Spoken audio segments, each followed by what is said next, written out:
தற்கொலை எதற்கும் தீர்வல்ல.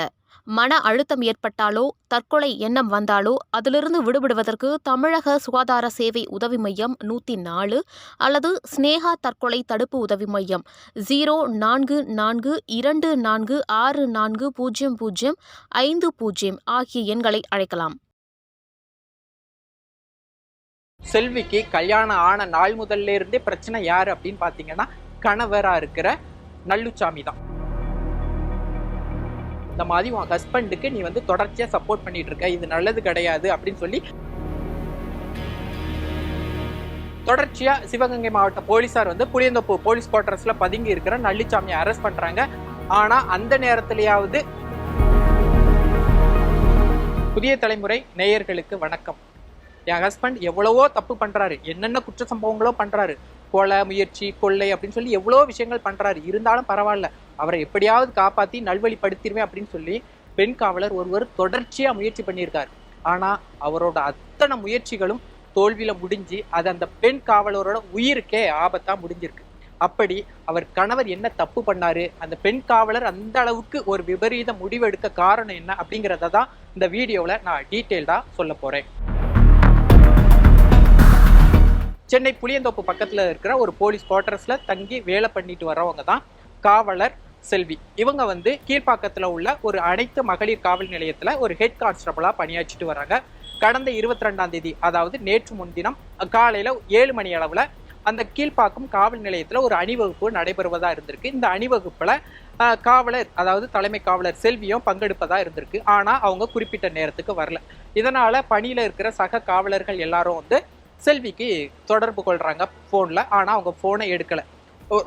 ரொம்ப நேரம் முயற்சி பண்ணி பாக்குறாங்க. ஆனா அவங்களுக்கு பதில் வரல. இதனால என்ன பண்றாங்க அப்படின்னு பாத்தீங்கன்னா, கீழ்ப்பாக்கம் காவல் நிலையத்துல உள்ள போலீசார்லாம் அங்க உள்ள, அதாவது புளியந்தோப்பு காவல் நிலையத்துக்கு தொடர்பு கொண்டு இந்த மாதிரி அங்க குவார்டர்ஸ்ல தலைமை காவலர் செல்வி தனியா தான் தங்கி டெய்லி பணிக்கு வந்துட்டு இருந்தாங்க. இப்போ எவ்வளவோ போன் அடிச்சு பார்த்தோம், எடுக்கல, நீங்க அவங்களோட வீட்டுக்கு போய் பாருங்க அப்படின்னு சொல்றாங்க.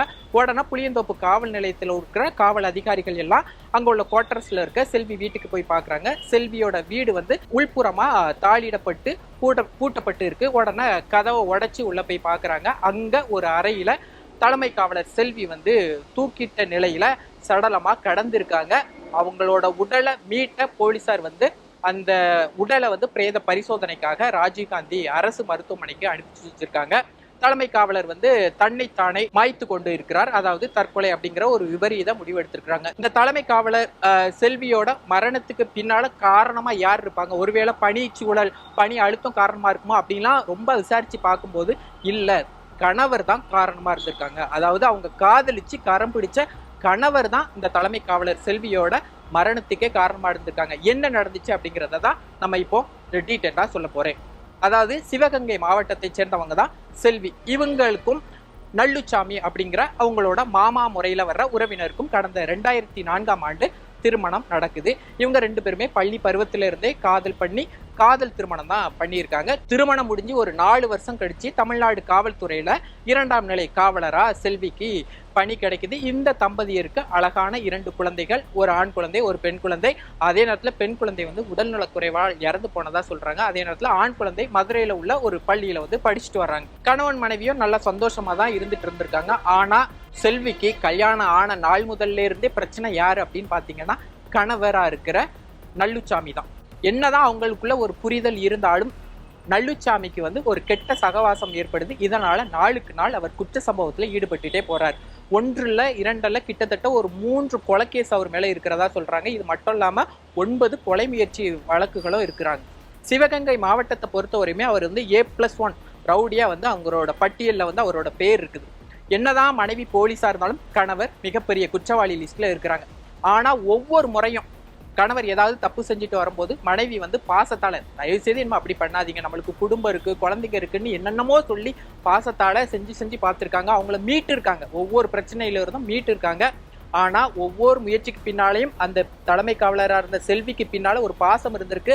அந்த பாசத்தை மதிக்கக்கூடிய அன்பு வந்து கணவர்கிட்ட இல்ல. அவர் தொடர்ச்சியா மறுபடி குற்றங்கள் செஞ்சுட்டே இருந்திருக்காங்க. இதனால கடந்த 2022ஆம் ஆண்டு சிவகங்கை மாவட்டத்துல எஸ்பியா பணியாற்றி கொண்டிருந்த ஒரு உயர் அதிகாரி இந்த மாதிரி தலைமை காவலராக இருந்த செல்வியை அழைச்சி, இந்த மாதிரி உன் ஹஸ்பண்டுக்கு நீ வந்து தொடர்ச்சியா சப்போர்ட் பண்ணிட்டு இருக்க, இது நல்லது கிடையாது அப்படின்னு சொல்லி செல்வியை வார்ன் பண்ணியிருக்காங்க. தொடர்ச்சியா அவருக்கு வந்து சென்னைக்கு பணி மாறுதல் கிடைக்குது. அதன் அடிப்படையில தான் அவங்க வந்து கீழ்ப்பாக்கம் காவல் நிலையத்துல பணிக்கு சேர்றாங்க. சரி, அதற்கப்புறம் வந்து நல்லுச்சாமி வந்து அவங்க சிவகங்கை மாவட்டத்துல இருக்கிறாங்க. செல்வி வந்து கீழ்ப்பாக்கம் காவல் நிலையத்துல பணியை தொடர்றாங்க. எப்பெல்லாம் மனைவி செல்வியை பார்க்கணும்னு நினைக்கிறாரோ அப்போ நல்லுச்சாமி வந்து சிவகங்கையில இருந்து சென்னைக்கு வந்து போலீஸ் குவார்டர்ஸ்ல போய் பார்த்துட்டு போறதா சொல்றாங்க. இப்படி இருக்கிற சூழல்ல தான் கடந்த 2 மாசத்துக்கு முன்னால, அதாவது ஜனவரி மாசம் திடுத்துப்புன்னு நல்லசாமி வந்து போலீஸ் குவார்டர்ஸ்க்குள்ள உள்ள போறாரு. திறந்து பார்த்தா வந்து செல்வி இருக்காங்க. என்ன அப்படின்னு சொல்லி, திடுத்துப்புன்னு வந்திருக்கீங்களா, என்ன காரணம் அப்படின்னு பாத்தீங்கன்னா, நான் ஒரு கேஸ்ல மாட்டிக்கிட்டேன், போலீஸார் வந்து என்ன துரத்துறாங்க, நாங்க உட்கார்ந்துக்கிறேன் அப்படின்னு சொல்லியிருக்காங்க. உடனே செல்வி என்ன பண்றாங்கன்னா, கணவரை வந்து வீட்டுக்குள்ளேயே வச்சு பூட்டி வச்சுட்டு தொடர்ச்சியா அவங்க வந்து கீழ்ப்பாக்கம் காவல் நிலையத்துக்கு பணிக்கு போயிட்டு வந்திருக்காங்க. ஆனா சிவகங்கை போலீஸார் என்ன பண்ணாங்க, அவரோட நம்பர் எங்க இருக்கு அப்படின்னு சொல்லி ட்ராக் பண்றாங்க. அது வந்து புளியந்தோப்பு குவார்டர்ஸ்குள்ள தான் இருக்கு அப்படிங்கிறது தெரிய வருது. தொடர்ச்சியா சிவகங்கை மாவட்ட போலீஸார் வந்து புளியந்தோப்பு போலீஸ் குவார்டர்ஸ்ல பதுங்கி இருக்கிற நல்லுச்சாமியை அரெஸ்ட் பண்றாங்க. ஆனா அந்த நேரத்திலேயாவது செல்வி வந்து நம்ம ஹஸ்பண்ட் தொடர்ச்சியா தப்பு பண்றாரு, கொஞ்சம் தண்டனை அனுபவிக்கிட்டு அப்படின்னு நினைக்கல. எப்படியாவது அவங்கள ஜாமீன் எடுத்துடணும்னு சொல்லி உடனடியா ஜாமீன் எடுக்கிறாங்க. ஜாமீன் எடுத்ததுக்கு அப்புறம் நல்லுச்சாமி வந்து மனைவியா இருக்கிற செல்வி கிட்ட என்ன சொல்றாருன்னா, நான் மாமா இனிமேல் தப்பு பண்ண மாட்டேன், என்ன முழுசா நம்புனா சிவகங்கையில போய் ஒரு தொழில் பண்றேன் அப்படின்னு சொல்லி சிவகங்கை மாவட்டத்துக்கு போறாரு. அப்பாடா, இவ்வளவு நாள் நம்மளுக்கு இருந்த பிரச்சனை ஓஞ்சிச்சே அப்படின்னு சொல்லி மனைவியும் ரொம்ப நிம்மதியா பணியை தொடர்றாங்க. நல்லுச்சாமி வந்து சிவகங்கை மாவட்டத்துக்கு போறாரு. இப்படி இருக்கிற சூழல்ல தான் வந்து சிவகங்கை மாவட்ட போலீசார் வந்து தலைமை காவலரா இருக்க செல்விக்கு போன் போடுறாங்க. இந்த மாதிரி உங்க ஹஸ்பண்ட் வந்து ஒரு கேஸ்ல மாட்டியிருக்கார், அவர் எங்க இருக்காருன்னு எங்களுக்கு தெரிஞ்சாக்கணும், அவர் இருக்கிற இடத்த நீங்க சொல்லுங்க அப்படின்னு சொல்லி போலீஸ் வருது. ஒரு 3 நாளைக்கு முன்னால வெறுப்பு விரக்தி இதோட உச்சத்துக்கே போயிட்டாங்க. எவ்வளவோ நாட்கள் அவரை வந்து காப்பாத்துறதுக்கு, அவரோட பிரச்சனையில இருந்து மீட்டு வந்ததுக்கு நிறைய அட்டெம்ப்ட் கொடுத்துருக்காங்க. ஆனா எல்லாமே தோல்வியில முடியும் போது இனிமே இருந்து வாழ்ந்து என்ன பயன் அப்படின்னு சொல்லி அவங்க வந்து தற்கொலை செய்து கொண்டதா கூறப்படுது. அவங்களோட உடல் வந்து சென்னை ராஜீவ்காந்தி அரசு மருத்துவமனையில பிரேத பரிசோதனைக்காக வைக்கப்பட்டிருக்கு. மனைவி இந்த மாதிரி இறந்துட்டாங்க அப்படின்னு கணவர் நல்லுச்சாமிக்கு தெரிய வருது. ராஜீவ்காந்தி அரசு மருத்துவமனைக்கு அவரோட மனைவியோட உடல் வைக்கப்பட்ட இடத்த போய் பார்த்து அவர் வந்து கதறி அழுறாரு. நான் எனக்கு எத்தனையோ வாய்ப்பு கொடுத்தே, நான் தப்பு பண்ணிட்டேனே அப்படின்னு சொல்லி அவர் வந்து கதறி அழுறதா சொல்றாங்க. என்னதான் இருந்தாலும் காலகாலத்துல நம்மளோட தவறுகளை கண்டுபிடிச்சு அதை திருந்தினாதான் உண்டு அப்படிங்கிறது நமக்கு தெரிய வருது. இந்த ஒரு விஷயத்துல இருந்து நமக்கு என்ன தெரிய வருது அப்படின்னா, காதலாகட்டும் இல்லாட்டினா திருமண வாழ்க்கையாகட்டும், ஒரு சில நபர்கள் வந்து ஏதாவது தவறுகள் பண்ணும்போது அதை கண்டிச்சு அவங்கள திருத்தணும் அப்படிங்கிறது தான் என்னோட கருத்து. அவங்க திருந்தவே மாட்டாங்க, தொடர்ச்சியா அதே குற்றத்தை தான் பண்ணிட்டு இருப்பாங்க. அப்படின்னா அந்த வாழ்க்கையில இருந்து நம்ம விடுபட்டு நம்ம வாழ்க்கையை பார்த்துக்கணும் அப்படிங்கிறது தான் நம்மளுக்கு நம்மளே கொடுத்துக்கிற ஒரு பெஸ்டான அட்வைஸா இருக்கும் அப்படிங்கிறது தான் என்னோட கருத்தா இருக்கு. ஏன் அப்படின்னா, தலைமை காவலராக இருக்கிற செல்வி கூட மனைவி அவர் ஹஸ்பண்ட் மேல இருக்கிற பாசத்தால தான் கடைசி வரையும் போராடி முடியல அப்படிங்கும் போது அவங்களே அவங்க உயிரை மாச்சிக்கிட்டாங்க. இது அவங்க வந்து கொஞ்சம் ரிஸ்க் எடுத்து அவருக்கு தண்டனை கிடைக்கட்டு, நம்ம லைஃப்பை பார்க்கலாம் அப்படின்னு நினைச்சிருந்தா கூட அவங்க இந்த அளவுக்கு ஒரு விபரீத முடிவுக்கு போயிருந்திருக்க மாட்டாங்க. இந்த விஷயத்துல உங்களோட கருத்து என்ன அப்படிங்கிறத நீங்களும் கமெண்ட்ல பதிவு பண்ணலாம்.